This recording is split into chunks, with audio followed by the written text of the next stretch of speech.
Ի պատասխան վարչապետ Փաշինյանի մեղադրանքների, թե Լեռնային Ղարաբաղի ղեկավարությունը 2023-ին փախել է չօգտագործելով զենքի զգալի մասը, վերջին օրերին Արցախը ղեկավարած Սամվել Շահրամանյանը հակադարձում է. ճիշտ հակառակը, Ղարաբաղի կորստի իրական մեղավորները Երևանում են եղել։ Իրենք են եղել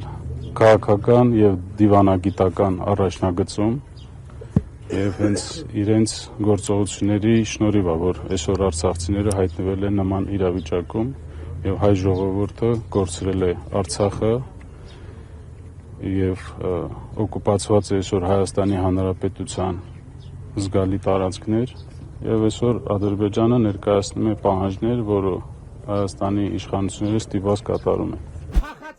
Մետրոյում արցախցի կնոջը փախածներ անվանելուց հետո վարչապետն ասել էր, որ նկատի ունի ոչ թե ժողովրդին, այլ Ղարաբաղի էլիտային։ Կռվելու եւ այլնի մասին պնդումները մեղմ ասած չեն համապատասխանում իրականությանը, որովհետեւ մեր հետախուզության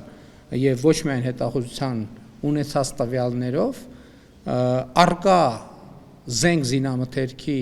առյուծի բաժինը դա կարող է լինել 80%, դա կարող է լինել 90%, մնացել են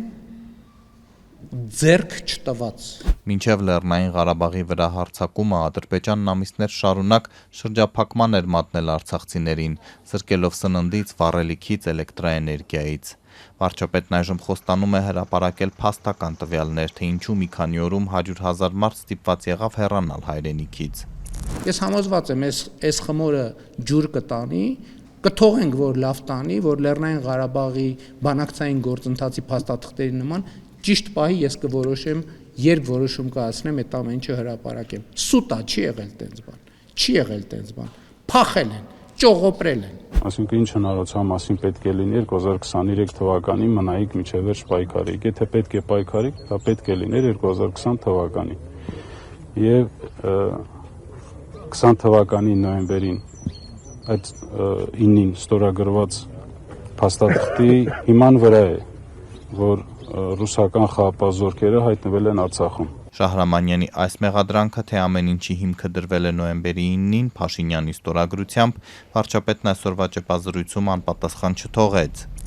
Մարդիկ թող իրանց փախնելը, թող իրանց ճողոպրելը չկապեն իմ հրամանների հետ։ Ես նման հրամաններ չեմ տվել։ Մարդիկ ուզեցել են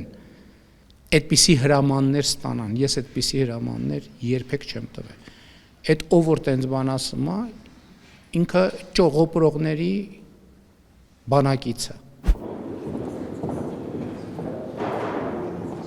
Ինչու Արցախում հայ չմնաց, երեկ Մոսկվայում նաև Վլադիմիր Պուտինն անդրադարձավ, Հայաստանի վարչապետին հիշեցնելով, որ նա Պրահայում Լեռնային Ղարաբաղը ճանաչել է Ադրբեջանի մաս։ Փաշինյանն էլ իր հերթին հակադարձեց, թե դա արել է միայն այն բանից հետո, երբ Ռուսաստանի ղեկավարն է 2 անգամ հրապարակային Ղարաբաղն Ադրբեջան անվանել։ Փաշինյանը Կրեմլում էլ կրկնեց, որ փակել է Ղարաբաղի էջը։ Ինչի պետք է մեր վերաբերմունքը Արցախին հարցի վերաբերյալ, Արցախյան հակամարտության կարգավորման վերաբերյալ պայմանավորվի ինչ-որ երրորդ երկրի վերաբերմունքով։ Դա անկախ պետության ղեկավարի խոսույթ էր, դելա որ դու ասեցիր Արցախն Ադրբեջանն է, դե մենք էլ դա ընդունեցինք։ Եվ աղանել որ ասեն Հայաստանը միութենական պետություն պետք է մտնի, ինչ պետք է ասի, հա դելա որ դուք ասում եք, ուրեմն վերջ, ուրեմն այդպես պետք է լինի։ Հայաստան խմբակցության падգամավորները Արցախին նախկին պաշտոնյաները եռաբլուր էին այցելել ապրիլյան քառօրյա պատերազմի 10-րդ տարելիցին։ Պետական պաշտոնյաները զինվորական պանթեոն այսօր չեն գնացել։ Արցախյան առաջին պատերազմից 20 տարի անց սկիզբ առած լայնածավալ գործողություններում հայկական կողմը 100-ից ավելի զոհ ունեցավ։ Ռազմական փորձագետներն արդեն հետահայաց քառօրյա պատերազմը 44-օրյա պատերազմի նախավարժանք ուժերի չափում են որակել։